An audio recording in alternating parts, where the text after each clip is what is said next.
Om Gam Ganapataye Namaha. Om Shri Paramatmane Namaha. Guru Brahma, Guru Vishnu, Guru Deva Maheshwara, Guru Sakshat Param Brahma. Tasmai Shri Guravai Namaha. Asato Ma Satgamaya. Tamaso Ma Jyotirgamaya. Mrityarma Amritam Gamaya. Om Sarasvati Devi. Que notre étude s'avère efficace. Que notre étude soit complète et fructueuse. Que notre étude soit vivifiante, que la lumière de la vérité brille sur nos études. Om Shanti Shanti Shanti. Chers amis, bonsoir, namaskar. Nous étudions aujourd'hui 20 nouveaux versets du Guru Vachakakovai, les versets 882 à 901, intitulés par ce serviteur, Vous êtes déjà cela. Verset 882. La pure et directe manifestation du soi,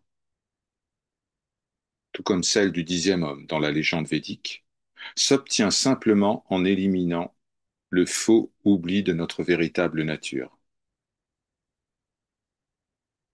Rien n'est obtenu, rien n'est ajouté, rien n'est acquis, sachez-le.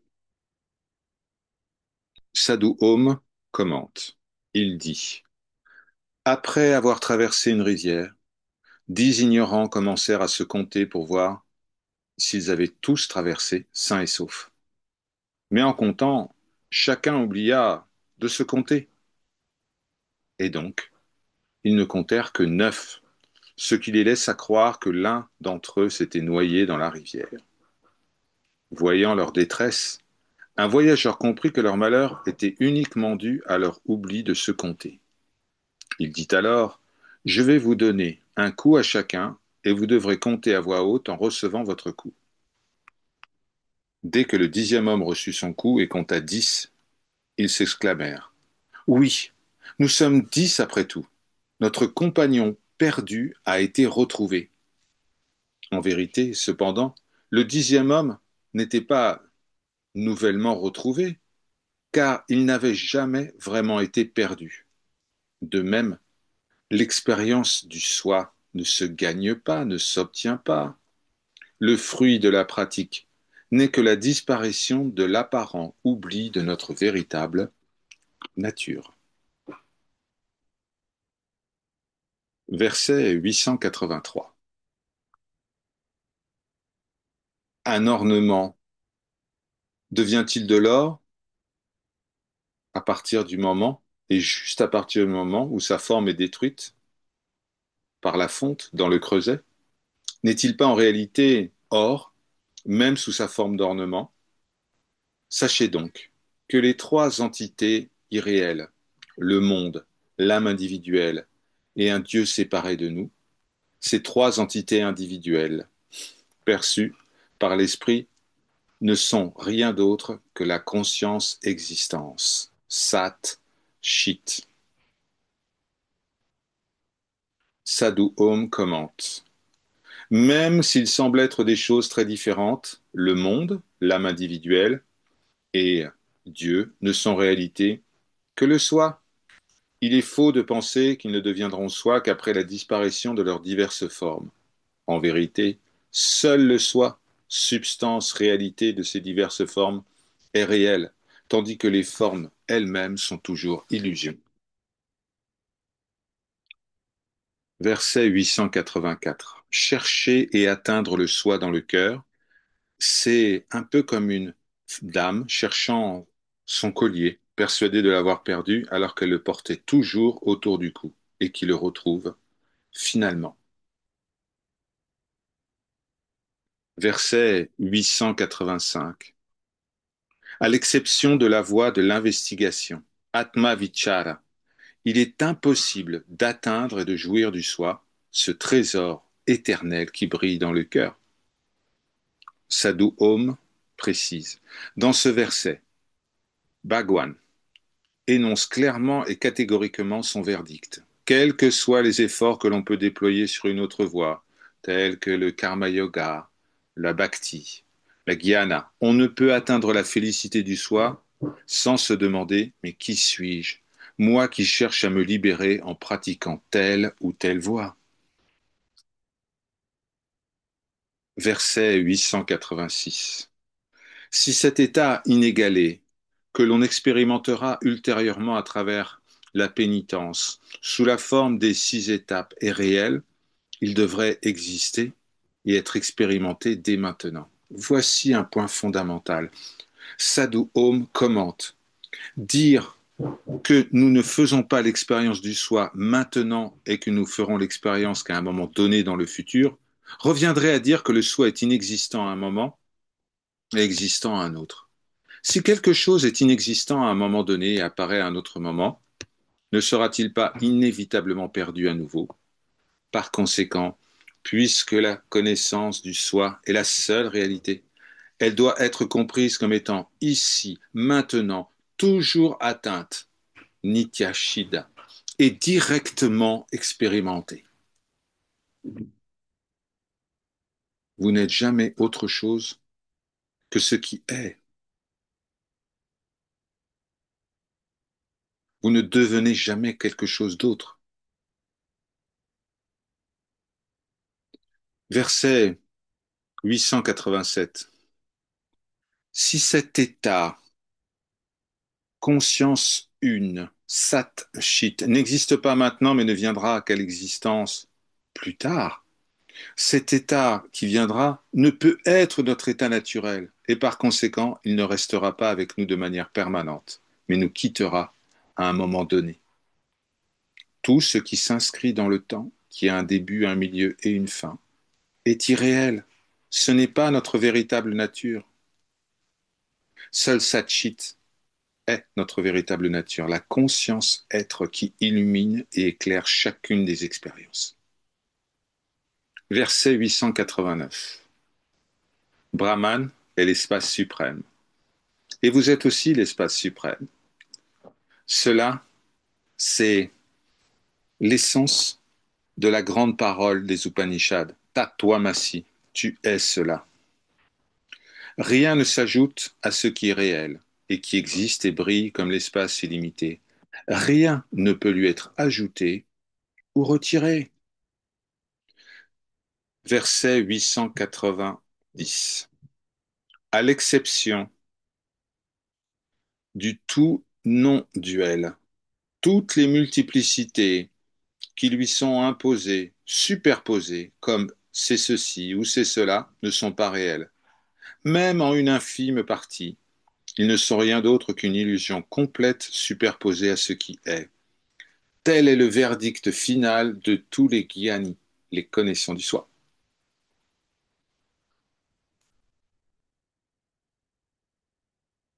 Verset 891.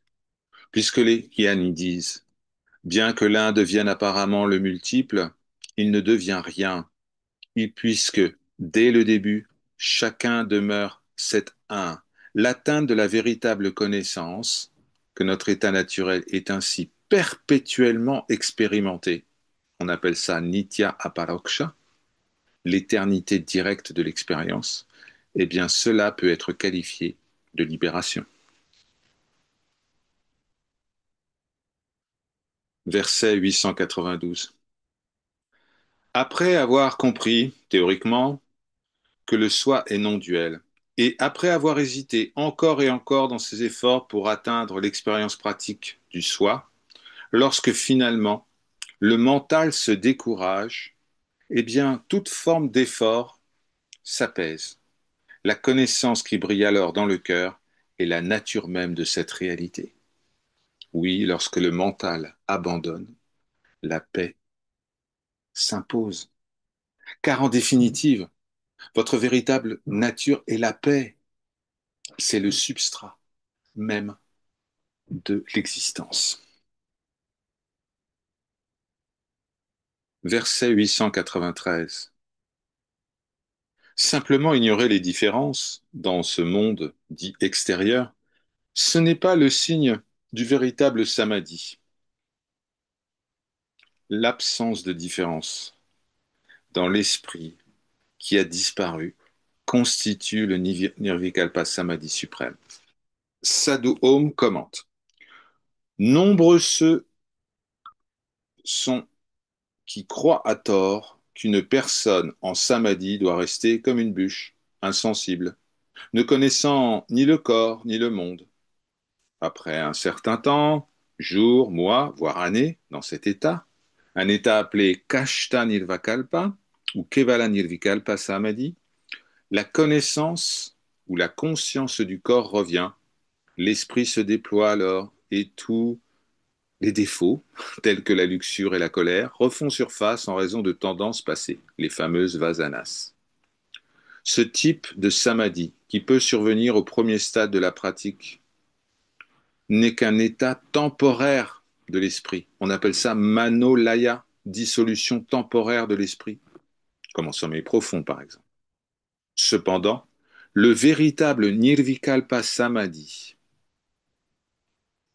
n'est que l'annihilation totale de la croyance que je suis une personne, mano nasha. C'est une destruction permanente de cette croyance racine de je suis le corps. Ceci est l'état de vraie connaissance, appelé Sahaja Nirvikalpa Samadhi. Verset 894. Demeurer dans sa conscience naturelle, je suis ce que je suis, est le véritable samadhi.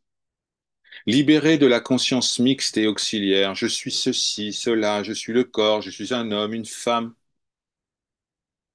Eh bien, libéré de cela, de tous ces ajouts, de toutes ces superpositions, vous pouvez demeurer fermement dans cet état illimité, libre de tout ajout. Cela est le véritable samadhi, le sahaja nirvikalpa samadhi. Verset 895.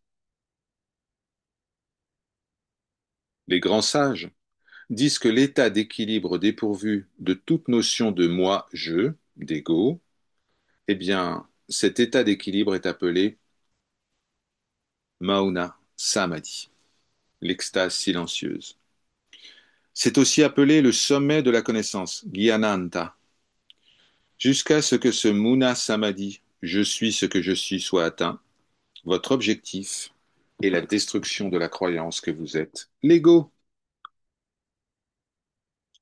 Verset 896. Contrairement au petit moi-je qui s'élève et se dissipe le soir, Adhyatma, demeure toujours brillant. Rejetez donc et détruisez ainsi la fausse première personne. Je suis un tel ou une telle. Et brillez, oui, brillez comme le véritable je suis ce que je suis. Quelle belle invitation de Bhagavan, par sa grâce. Verset 897, une belle prière. Ô mon esprit, qui souffre en imaginant avoir perdu sa véritable nature, en pensant je suis une personne, tu seras à nouveau trompé si tu penses ceci. Je suis Dieu, je suis Brahman, je suis Shiva.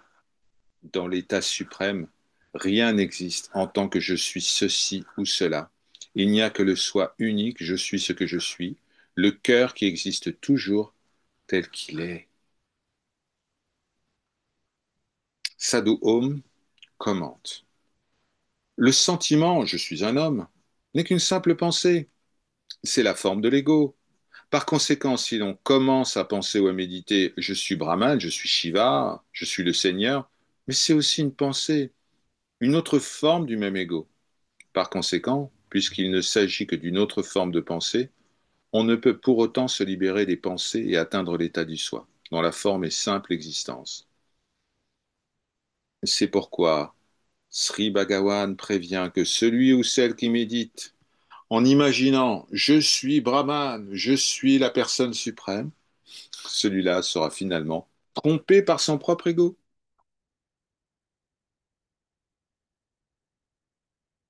Verset 898. L'état bien établi dans lequel l'esprit paisible, c'est-à-dire l'esprit dépourvu de pensée, a l'expérience ininterrompue de la pure conscience, cela est samadhi. Un esprit ainsi apaisé, qui atteint le soi suprême et illimité, est l'essence même de la divinité. Une vague est une vague tant qu'elle se déplace.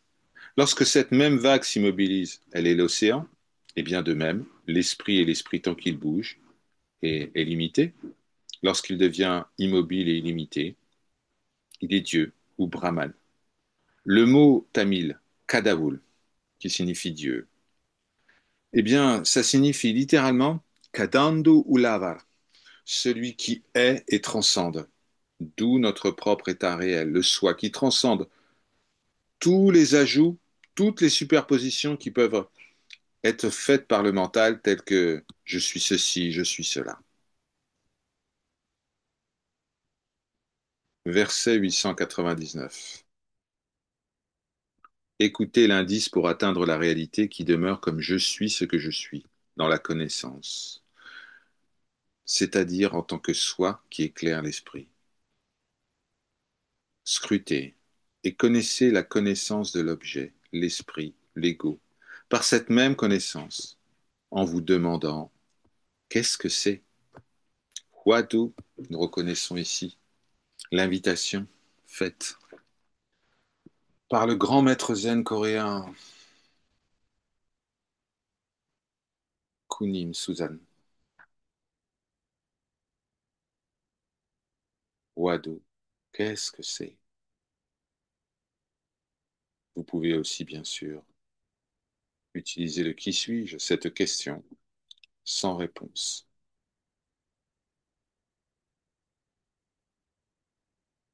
Verset 900. Demeurez fermement en tant que je suis ce que je suis, sans aucun mouvement du mental. C'est la véritable atteinte de la divinité. On appelle cela Shivatwa Siddhi, la perfection de l'atteinte du divin. L'éclat de l'état véritablement établi de connaissance du soi, où rien d'autre n'existe que cela, est pur Shiva.